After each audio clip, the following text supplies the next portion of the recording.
السلام علیکم دوستان عزیز و ارجمند. امروز قرار داریم در شهرک سامانیان شهر اصفهان یک خوش خبری را به هر یک شما رسانیدیم.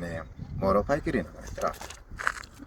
امروز در پیروی به عملهای احسانکارانه و خیرخواهانه اساسگزار صلح و وحدت ملی پیشوای معظم ملت جناب عالی محترم امام علی رحمان و سپارشی به واسطه رئیس شهر اصفهان بهادرزاده بهاوالدین جهت تامین نمودن اهالی با آب تازه نوشاکی با دستگیری و سهمگذاری صاحبکاری وطن دوست و خیرخواه از وارخ شهر اصفهان حاجی بابا عبدالجلیل صفریدینوف برای مردم شهرک سامانیان چای عمودی کافته ایستادیم.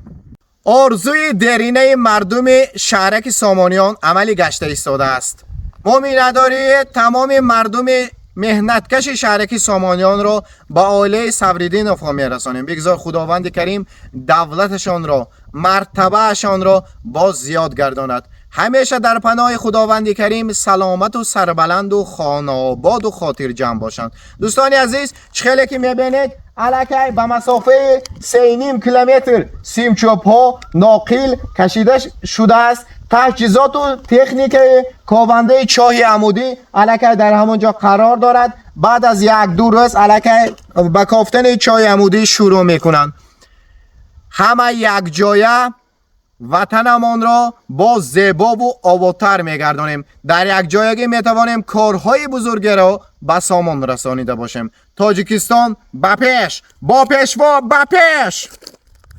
گفته نماند که چای عمودی در چخوری 180 متر کافته می شود. در یک ثانیه زیاده از 20 لیتر از عمق چای آب می براید. دوستان عزیز، امروز مردم مهنتکش شهرک سامانیان نیز بی‌طرف نبوده تا حد امکان مدد خویش را رسانیده ایستادند. دوستان عزیز، بیایید یک جایه کارهای بزرگی را به سامان میرسانیم. خدا خواهد بعد از یک چند وقت مردم شهرک سامانیان پر را با آبی تازه نوشاکی تامین میگردند و با